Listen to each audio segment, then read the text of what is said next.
catch it. Alright. Hi guys, we're here reviewing the iPhone camera comparison with the XS Max and the 11 Pro Max, along with their Ultrawide with the Galaxy and some Pixel phones. So let's jump into it. Hi guys, Apple's come swinging out of the gates with their camera improvements this year for the warfield for the top pole positions of all their cameras, and we'll do a couple tests today, namely with low light and night photo shoot modes, comparing it to the Pixel 3, which has reigned king before in low light photography. We'll see those results, and also with the introduction of the wide angle lens versus the standard iPhone lens that we've had throughout the years. Looking at these photos, you'll see the differences in terms of capturing much more of the landscape you're in, and why this is such an improvement I'm looking forward to in the iPhone series, and challenging this with the current king, the Galaxy Note series, the Note 10 and the Galaxy S10 Plus, to get some surprising results on which one is more immersive in its wide-angle features.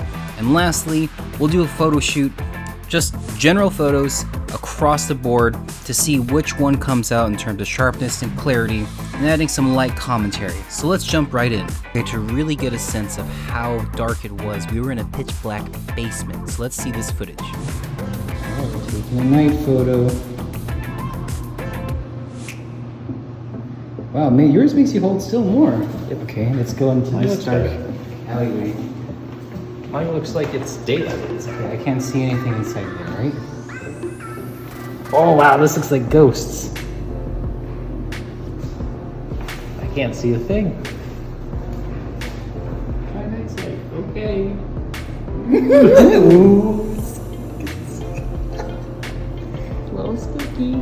This looks like we're looking hunting for ghosts. Alright, what's yours come out to be? Pretty grainy. Wow. Wow! In your face! Okay, now let's go into the darkest. There's no light whatsoever. I can't see anything. Keep going. Huh. Okay, we both can't see what's in here right now. I don't know what's in there. We shall see. Okay, let me turn on the light real quick. What's actually in here? Oh, it's actually nothing. Okay, here's a desk in here that we both should be able to see. No, it doesn't work incomplete.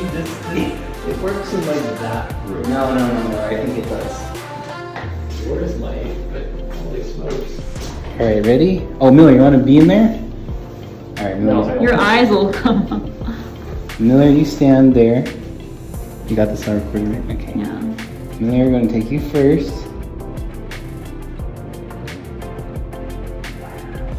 Okay. Try night sight.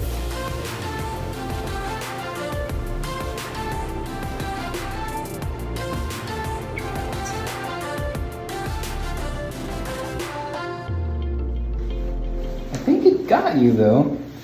And there you go, at its most extreme differences. Alright, we're here in total, nearly complete darkness. We're gonna take photos of these two guys here and see what the image shows. You guys be the judge. Which photo came out better? One looks... Alright, so this one, as noisy, it's not a good picture, but it definitely looks fuller, where it shows the room. Look at the bottom left corner, you see the heaters? The iPhone's here, so the heater on the bottom, see that, and then this guy, you can't even, you can kind of see that detail, but it's much more lit here. So low light photos. Okay, enough ghost adventures. Here are the shots compared. With ambient lighting, the Pixel 3 actually pulls ahead in these first two examples. It produces a brighter photo, looks sharper. But with near no light, and darker we went, the 11 Pro edged ahead in entering more details, albeit noisy, but clearly showing a brighter picture than the Pixel 3. So in near pitch blackness, the 11 Pro pulls ahead. With a little tinge of light, the Pixel 3. Alright, now to my favorite feature, the wide angle lens. So what you're going to see first is a standard shot coupled next with the wide angle or the ultra wide shot. And this feature has been on the Note 10 series and the Galaxy S10 for a while now. And it's such an important feature because when you're traveling, for me, places like China, and you're at the Great Wall, you really want to capture your landscapes and the environments that you're in. So compare these photos together, and you can see that it captures so much more information, both on the x-axis and the y-axis, to really show where I was. Places like the pumpkin field or the antique store. And while you're at it, you can see the bright colors and the sharpness, the camera improvements that Apple has made. And we're going to compare that later to the XS Max just by standard shots. But for now, compare what the standard shot is versus the different landscapes that you see and kind of the clarity that you gain. Now, one thing I noticed with this versus the S10 is we have to compare it through and kind of see where the X and Y axes, kind of the angles that it comes in, how it compares. But for now, those panorama features will really be challenged now that you have an authentic wide angle lens that I'm so happy Apple included this year. Alright, and now for the wide angle lens. I've stressed its importance, and I'm so surprised that the Note 10 and the Galaxy S10 have a wider viewing angle on the y-axis. It's able to capture more sky and ground beneath me when I took these photos in the same position. That offers more information. And you also notice differences in kind of the lighting and the color pop. We know the iPhone's better at lighting, as from the Pixel 3 test in low light, and Samsung offers more saturated photos. But for some photos like nature, I wanted the colors to pop, and they honestly look a little more natural. Apple lets in more light, a little more balance, it looks more natural. But for these scapes, these cityscapes, you're gonna notice these major differences. I'm so surprised. And it makes me question which one I want to take. If you are confined to a space and need to shoot and want this immersive photo, I would go for a little less clarity just to capture more real estate versus the iPhone's very clear photos. Okay, time for the all-out war. These are gonna go fast. Try and notice the differences, and I'll replay the photos. In the meantime, we have some commentary from our friends to really see what the Pixel 3 and the iPhone 11 Pro and the Galaxy photos, how they compare.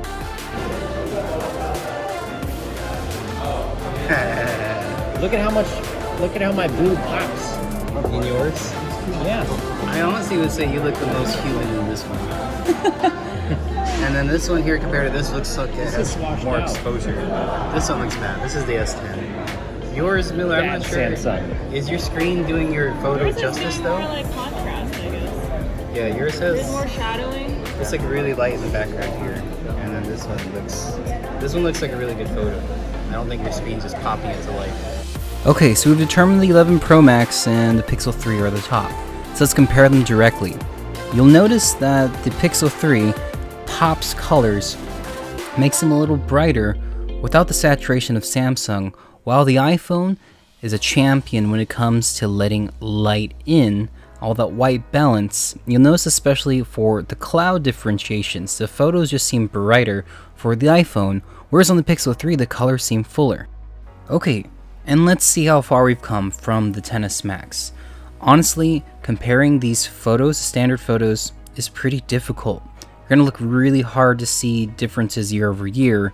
Obvious things like the cloud or the exposure or letting light in, as we've seen through all the tests, like the photo shoot, night shoot with the Pixel 3, or with the photo comparisons we had before.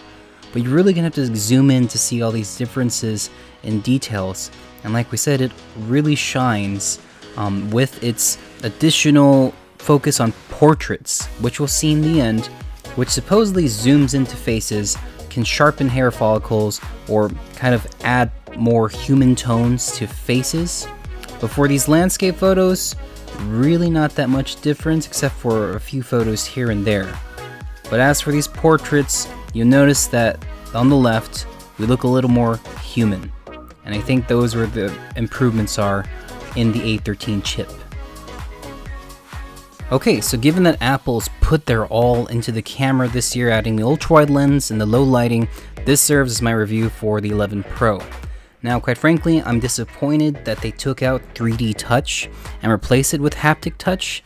You've had this 3D Touch models since the iPhone 7, but they released iOS 13 with all their amazing features, inclusive of dark mode, so they've really masked that as their dirty little secret, but we'll have to make compromises. Am I the only one that uses dark mode 24/7? I love it that much. Alright guys, we'll see you in the next review.